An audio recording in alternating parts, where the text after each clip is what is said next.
Para Romo Ramani, Bapak Ibu serta anak-anak semuanya, Namo Buddhaya. Bertemu kembali dalam Dhamma Kelas Dharma Widya. Dhamma Kelas Dharma Widya konsisten dalam belajar, semangat dalam Dhamma.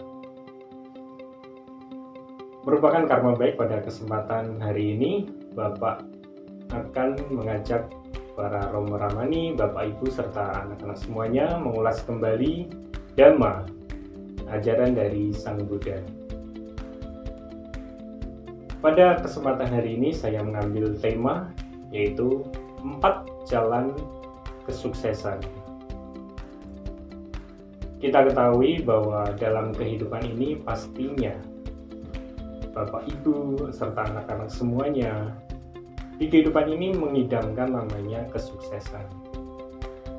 Kesuksesan dalam karir, kesuksesan dalam pendidikan, kesuksesan dalam usaha, bahkan bisa dikatakan ingin sukses secara lahir maupun batin. Untuk mencapai kesuksesan itu memang tidak mudah. Tidak mudah seperti kita membalikkan telapak tangan. Butuh namanya kerja keras, konsisten. Kesuksesan, mungkin kita beranggapan bahwa sukses itu seperti kita mampu secara finansial, kita mampu mendapatkan apa yang kita inginkan. Bisa dikatakan juga materi kita berlimpah.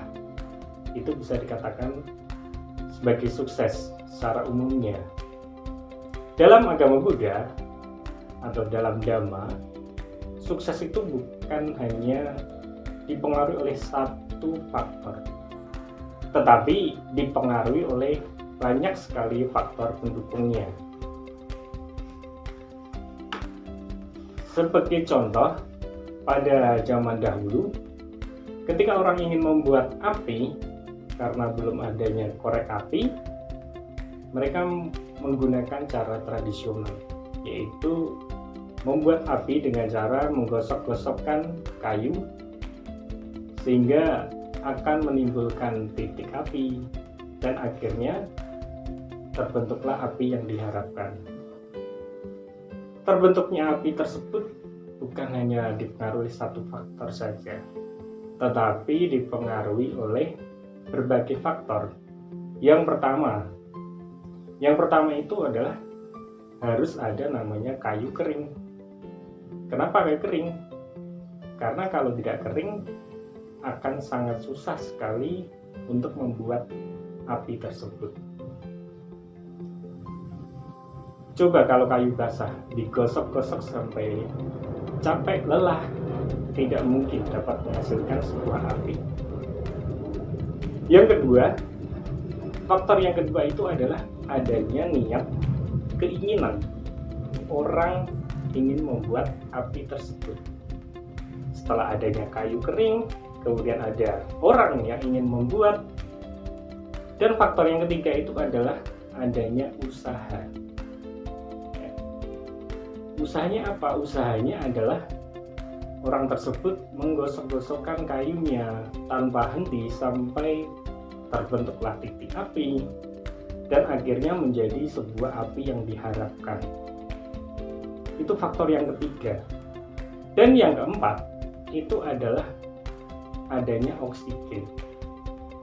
Para Romo Ramani, Bapak Ibu dan anak semuanya pastinya kalau masih ingat ya, di waktu SD di pelajaran IPA di situ ada praktek, yaitu membuktikan bahwa api itu membutuhkan oksigen. Dalam praktek tersebut kita membakar sebuah kertas, kemudian kertas yang terbakar kita tutup dengan sebuah gelas. Lama-kelamaan api itu apa yang terjadi?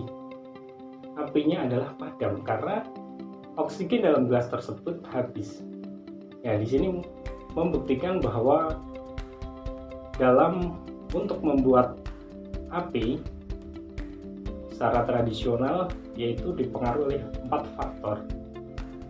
Yang pertama tadi adalah adanya kayu kering, yang kedua ada orang yang mempunyai niat, tekad untuk membuat api, kemudian yang ketiga adanya usaha, menggosok-gosoknya tanpa berhenti sampai timbullah titik api dan menjadi api.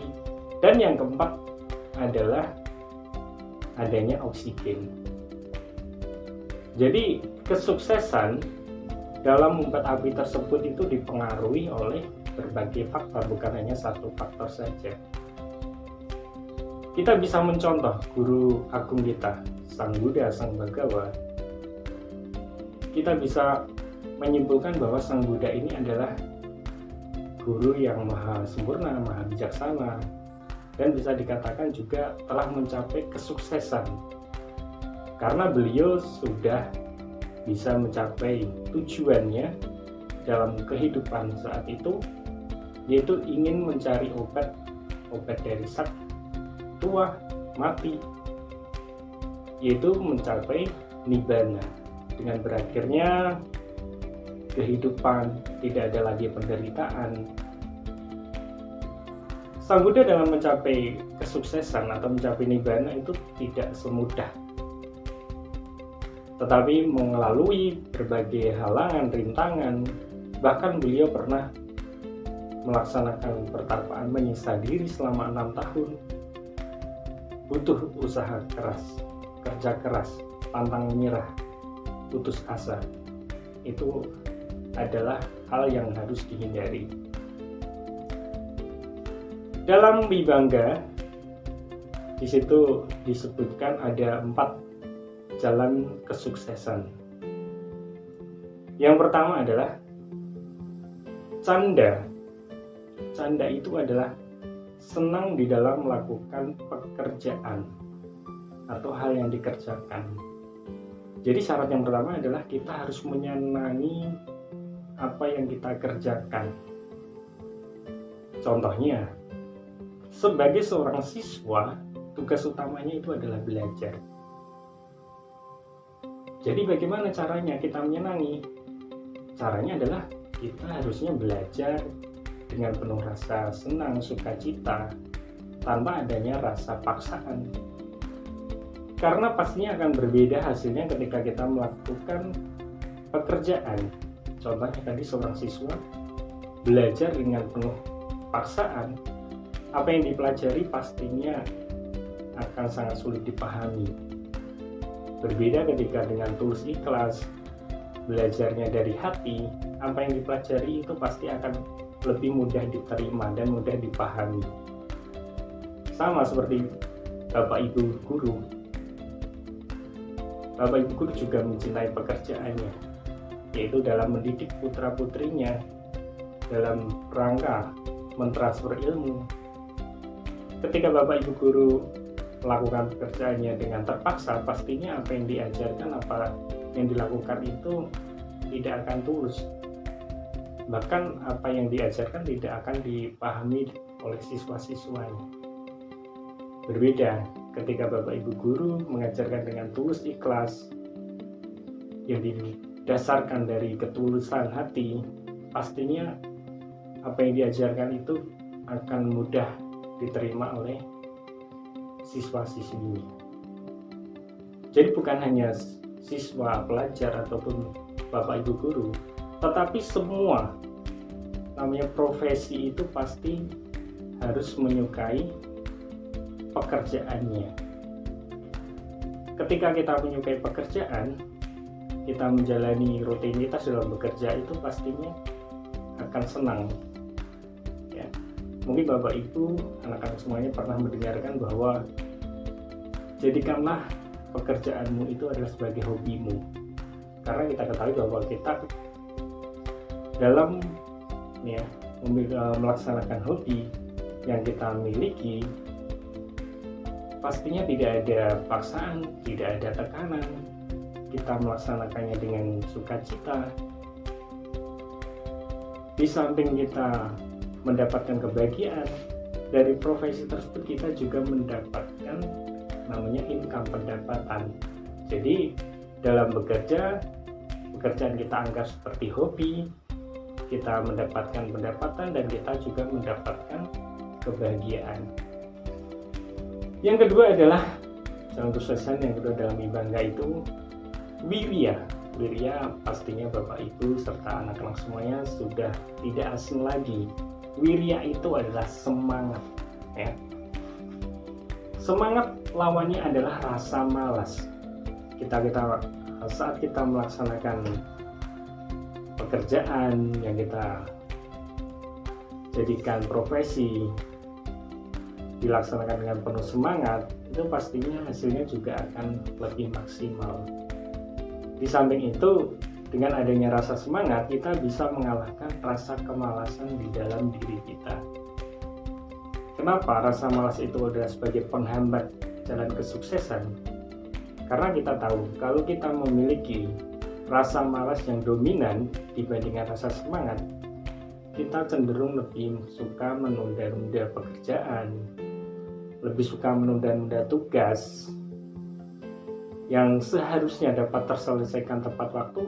Karena dominan rasa malasnya, akhirnya tugas tersebut terbengkalai. Akibatnya apa?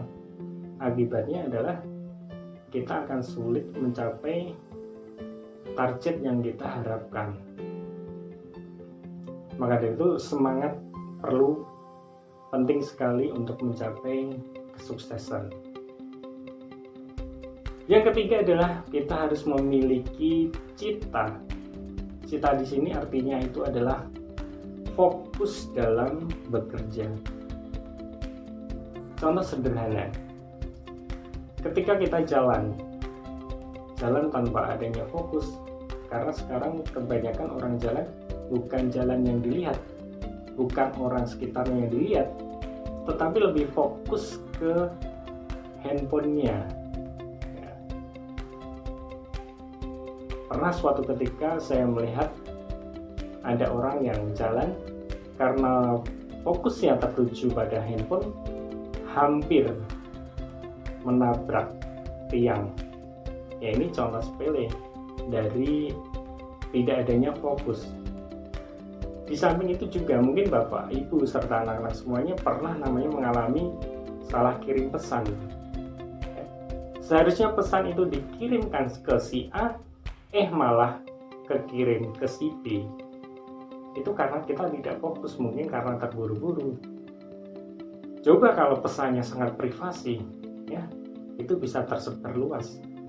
Tetapi kalau pesannya biasa, masih aman. Sama seperti halnya ya kepada anak-anak semuanya, bahwa tugas utama kalian belajar juga butuh namanya fokus. Apalagi dalam mengerjakan tugas-tugas, soal-soal, itu butuh namanya fokus. Ya, butuh namanya ketelitian. Agar tugas yang kalian kerjakan, pastinya harapannya adalah mendapatkan nilai yang maksimal, nilai yang bagus. Yang keempat, jalan kesuksesan yang keempat itu adalah wimangsa. Wimangsa itu artinya adalah merenungkan, menyelidiki hal-hal yang sudah dikerjakan. Kita mengevaluasi apakah yang kita kerjakan itu sudah benar sesuai petunjuk prosedurnya, atau pekerjaan yang kita lakukan itu ternyata belum sesuai dengan prosedur yang sudah ditetapkan. Kita lihat dampak positif dan dampak negatif dari apa yang kita lakukan. Jadi dari kita mengevaluasi, harapannya adalah kita bisa meminimalisir kekurangan-kekurangan yang bisa ditimbulkan dari pekerjaan atau kegiatan yang kita lakukan saat itu. Ya. Contohnya adalah seorang pelajar. Seorang pelajar itu juga penting mengevaluasi bagaimana proses belajarnya selama ini. Bisa dilihat dari hasil yang diperoleh. Kalau selama ini ternyata hasilnya kurang memuaskan, mungkin nilainya tidak mencapai KKM, jadi di situ ada yang salah. Makanya perlu dievaluasi. Kita evaluasi bagaimana sih gaya belajar kita selama ini, apakah sudah benar atau sudah tepat ya. Tetapi dari hasil yang kita peroleh sebenarnya kita bisa tahu Kalau hasilnya tidak mencapai KKM, berarti di situ ada yang salah. Yang salah kita evaluasi, apakah cara kita belajar di rumah, saat di rumah itu sudah benar atau belum. Kemudian saat di sekolah, bagaimana perilaku kita, apakah memperhatikan Bapak Ibu guru atau tidak. Ya, jadi itu dijadikan sebagai evaluasi, di mana evaluasi itu setelah kita tahu kelebihan dan kekurangannya, kita ubah agar kekurangan-kekurangan yang ditimbulkan itu bisa kita minimalisir. Harapannya adalah sama, agar kita mencapai apa yang kita harapkan, yang kita inginkan, yang pada akhirnya adalah kesuksesan. Ya. Bagi seorang pelajar mungkin kesuksesannya adalah ketika lulus dengan prestasi yang bagus, yang dapat membanggakan orang tua, Bapak Ibu guru. Karena ketika siswi lulus dengan nilai yang sangat memuaskan, bukan hanya orang tua yang bangga, tetapi Bapak Ibu guru juga bangga, senang, karena menandakan bahwa apa yang dilakukan yaitu dalam rangka mendidik putra-putrinya itu sukses, berhasil. Ya, jadi bukan serta-merta ini untuk pelajar saja, tetapi untuk pada semuanya ya. Profesi apapun itu pastinya sangat membutuhkan namanya evaluasi. Para rama-ramani, Bapak Ibu serta anak-anak semuanya, demikian tahu ulasan Dharma yang bisa saya sharingkan. Yang perlu ditekankan bahwa 4 jalan kesuksesan. Yang pertama adalah canda, kita menyenangi pekerjaan kita. Yang kedua, wirya, kita semangat dalam melaksanakan tugas kewajiban kita. Yang ketiga, cita, kita harus fokus terhadap apa yang kita kerjakan. Dan yang keempat adalah mimamsa, kita menyelidiki, mengevaluasi apa yang sudah kita kerjakan. Itulah jalan kesuksesan dalam agama Buddha. Setelah kita mengetahui, memahami, sebaiknya kita mencoba mempraktekannya dalam kehidupan sehari-hari. Harapannya adalah pastinya Bapak Ibu serta anak-anak semuanya di kehidupan saat ini, di suatu hari nanti menjadi orang-orang yang sukses, menjadi orang-orang yang berhasil dalam kehidupan ini maupun berhasil dalam kehidupan seterusnya, sehingga bisa tercapai kesuksesan secara lahir dan batin. Itu saja yang bisa saya dapat sampaikan, kurang lebihnya mohon maaf. Saya akhiri. Sadi Sata Bawantu Sukitana, semoga semua makhluk hidup berbahagia. Sadu, sadu, sadu. Namo Buddhaya. Jangan lupa like, comment, share, dan subscribe. Dadah!